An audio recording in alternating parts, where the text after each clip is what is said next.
محرم الحرام میں بھی بہت سے خود ساختہ کام کیے جاتے ہیں. ایجادات کیسی ہیں؟ جیسے محرم الحرام میں سوگ منایا جاتا ہے. کیا آپ جانتے ہیں کہ سوگ 3 دن کا ہوتا ہے؟ اور اگر آپ دیکھیے تو 4 ماہ اور 10 دن بیوہ عورت کی عدت ہے. وہ اتنا سوگ منا سکتی. کوئی سوگ صدیوں پر محیط نہیں ہو سکتا. بڑی عجیب بات ہے، جس وقت ہمارا سال شروع ہوتا ہے تو اس سال کے شروع میں ہی سوگ منایا جاتا ہے. آپ کو لگتا نہیں کہ معاملہ کچھ اور ہے؟ یہ کوئی اور بات ہے. کہیں سے شیطانی اغوا کا شکار ہوئے ہیں، اس کا سبب کوئی اور بنا ہے. تو جب محرم کو سوگ کا مہینہ قرار دیا جاتا ہے تو محرم میں پھر زینت کو ترک کیا جاتا ہے. تو اب ہمیں یہ دیکھنا ہے کہ اللہ کے رسول صلی اللہ علیہ وسلم کیا ازواج مطہرات زینت ترک کرتی تھی؟ کیا صحابہ کرام زینت ترک کرتے تھے؟ تو ایسا نہیں ہے. تو زینت کو ترک کرنا، محرم میں شادیاں نہ کرنا، یہ خود ساختہ دین ہے. اب دیکھیں محرم میں تمام شادی ہال جو ہیں آلموسٹ سب خالی ہو جاتے ہیں. تو زینت کو ترک کرنا بدعت ہے. اظہار غم کے لیے عمدہ لباس چھوڑ دینا شرم درست نہیں.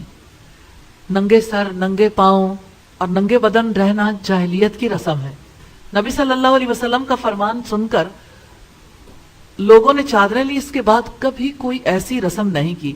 یہ ابن ماجہ کی روایت ہے 1485 نمبر پر. دوسری بدعت ہے مرثیہ خوانی. آپ دیکھیں ہمارے چینلز پر ساری سکیم بدل جاتی ہے جب محرم آتا ہے. ابن ابی اوفا سے مروی ہے رسول اللہ صلی اللہ علیہ وسلم نے مرثیہ خوانی سے منع فرمایا. جس سے آپ نے حکمن روکا ہے اس کو کرنا کیسے باعث ثواب ہو سکتا ہے؟ کیسے پکڑ کا باعث نہیں ہوگا؟ یہ ابن ماجہ کی 1592 نمبر روایت ہے. محرم جب شروع ہوتا ہے مرثیہ خوانی کی مجالس شروع ہو جاتی ہیں. پھر ہم دیکھتے ہیں نوحہ اور ماتم. آپ صلی اللہ علیہ وسلم نے فرمایا جو ماتم کرے، اپنے رخسار اور منہ پیٹے، گریبان پھاڑے اور جاہلیت کی طرح پکارے، وہ ہم میں سے نہیں. بخاری کی 1297 نمبر روایت ہے. اپنے والد کی وفات پر بھی نوحہ نہیں کر سکتے، اپنے بیٹے کی وفات پر بھی نہیں کر سکتے، شوہر کی وفات پر بھی کوئی بال نوچے، گریبان پھاڑے تو یہ جاہلیت کی رسوم میں سے ہے.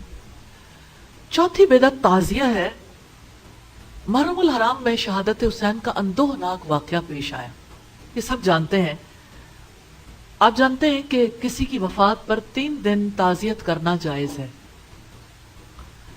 اس میں بھی نہ رونا ہے، نہ پیٹنا ہے، نہ چیخنا چلانا ہے، نہ اپنا گریبان پھاڑنا ہے، نہ بال نوچنا ہے، نہ سینہ کوبی کرنی ہے. تو محرم الحرام میں یہ سارے کام کرنا یا کسی اور وقت پہ 3 دن سے زیادہ کسی کے لیے بھی جائز نہیں ہے. اور 3 دنوں میں بھی یہ امور نہیں ہو سکتے. محرم الحرام میں تعزیہ روضہ حسین کی نقل کو کہا جاتا ہے. لوگ کہتے ہیں تعزیہ نکل آیا. بانس اور لکڑی کا ڈھانچہ بنایا جاتا ہے، کاغذ، ابرک اور کپڑے وغیرہ چڑھا کر اسے تیار کیا جاتا ہے. اس کے اندر ایک قبر ہوتی ہے جس پر چادر چڑھائی جاتی ہے. اس کے اوپر گنبد ہوتا ہے جس پر نظر و نیاز کا سلسلہ جاری رہتا ہے. مرد اور عورتیں اس کے پاس تعظیماً کھڑے ہوتے ہیں، جھک کر سلام کرتے ہیں، سجدہ کرتے ہیں اور مرادیں مانگتے ہیں. وہیں پہ بہت ساری نظریں پوری کی جاتی ہیں یا نظر مانی جاتی ہے، منتیں مانی جاتی ہیں اور مرادیں مانگی جاتی ہیں. 10ویں محرم کو اسے گلیوں بازاروں میں پھرایا جاتا ہے، پھر اسے دفن کر دیا جاتا ہے. کبھی ایسا بھی ہوتا ہے کہ تبرکن اسے گھر میں رکھ لیں. درست نہیں ہے، کیونکہ وہاں کوئی زیارت نہیں ہوتی جس کے لیے لوگ جائیں. لکڑیاں، بانس، کپڑے، ابرک، کاغذ زیارت کے لائق نہیں، پھینک دیے جانے کے لائق ہیں. رب العزت نے فرمایا سورہ صافات کی آیت نمبر 95 اور 96 ہے. اس نے کہا کیا تم ان کی عبادت کرتے ہو جن کو ہاتھ سے تراشتے ہو؟ سجدہ عبادت نہیں ہے، دعا عبادت نہیں ہے، رسول اللہ نے فرمایا الدعاء هو العبادہ، دعا ہی تو عبادت ہے. اللہ تعالیٰ سے آپ دعا کر سکتے ہیں، کسی اور سے نہیں. حالانکہ اللہ تعالیٰ نے تم پر حرام کر رکھا ہے مردار کو، خون کو، سور کے گوشت کو، اور اس چیز کو جسے اللہ کے ماں سوا پکارا جائے. اللہ کے ماں سوا نہ کسی کے لیے جانور قربان ہو سکتا ہے، نہ غیر اللہ کے لیے کھانے بنائے جا سکتے ہیں. ہمارے یہاں بہت عقیدت، محبت اور احترام کے ساتھ حلیم بنائی جاتی ہے اور حلیم بانٹی جاتی ہے کہ 10ویں محرم کا تبرک ہے. نبی صلی اللہ علیہ وسلم نے ایسا کوئی کام نہیں کیا، نہ ایسا کام کرنا باعث ثواب ہو سکتا ہے.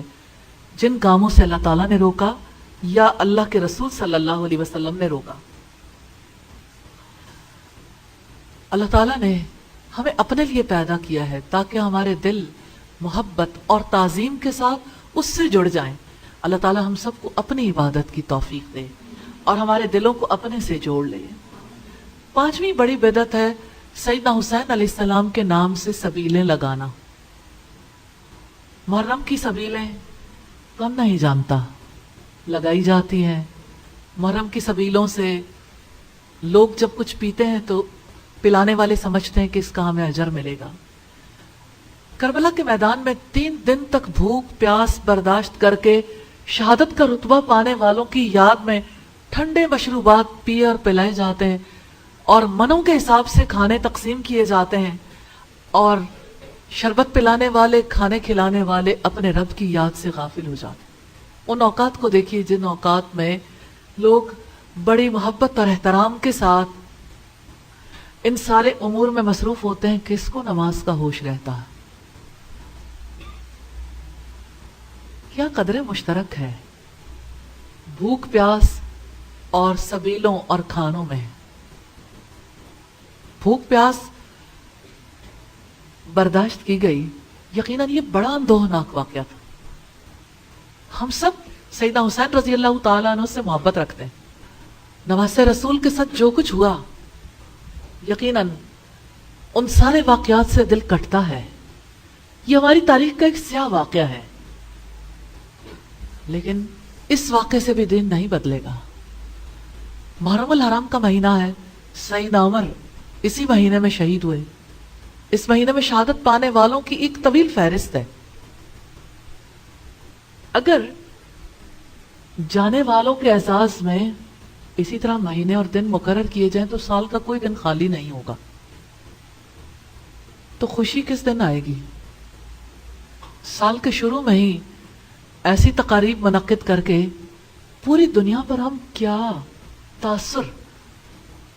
کیسا تاثر دے رہے ہیں کہ ہم ایسے لوگ ہیں کہ اللہ تعالیٰ ہم پر انعام کرے تو ہم سینہ کو بھی کرتے ہیں.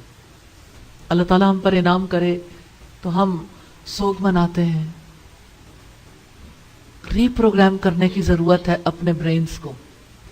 اللہ تعالیٰ ہمیں توفیق دے. محرم الحرام میں کیے جانے والے وہ امور جو بدعت پر مبنی ہیں اور بہت بڑا گناہ ہے، ان میں سے ایک رسول اللہ کے اصحاب اور آپ کی ازواج کو گالیاں دینا بھی ہے. اور صحیح معنوں میں یہ سارے اعمال ہوتے ہیں. مرثیہ خوانی کی مجالس میں صحابہ کرام کی حجب ہوتی ہے، تحقیر ہوتی ہے، اور ازواج مطہرات کو گالیاں دی جاتی ہیں. علامہ نووی شارح مسلم فرماتے ہیں صحابہ کرام کو گالی دینا حرام ہے. نبی صلی اللہ علیہ وسلم نے فرمایا جس نے میرے صحابہ کو گالی دی اس پر اللہ تعالیٰ، فرشتوں اور سب انسانوں کی لعنت ہے. 7واں وہ امر جو بدعت پر مبنی ہے، غیر اللہ کے نام پر نظر و نیاز دلانا. نبی صلی اللہ علیہ وسلم نے ارشاد فرمایا اللہ تعالیٰ کی نافرمانی کے کاموں میں نظر کو پورا مت کرو، ایسی نظر کو توڑ دینا ہی درست ہے. مسلم کی 4245 نمبر روایت ہے. عاشورہ کے دن سیدنا حسین علیہ السلام کے نام پر کھانے چڑھائے جاتے ہیں، تقسیم کیے جاتے ہیں. لوگ نظر مانتے ہیں میرا فلاں کام پورا ہو گیا تو سیدنا حسین کے نام پر میں فلاں کھانا کھلاؤں گا یا سبیل لگاؤں گا. یہ تمام کام ناجائز اور حرام ہے.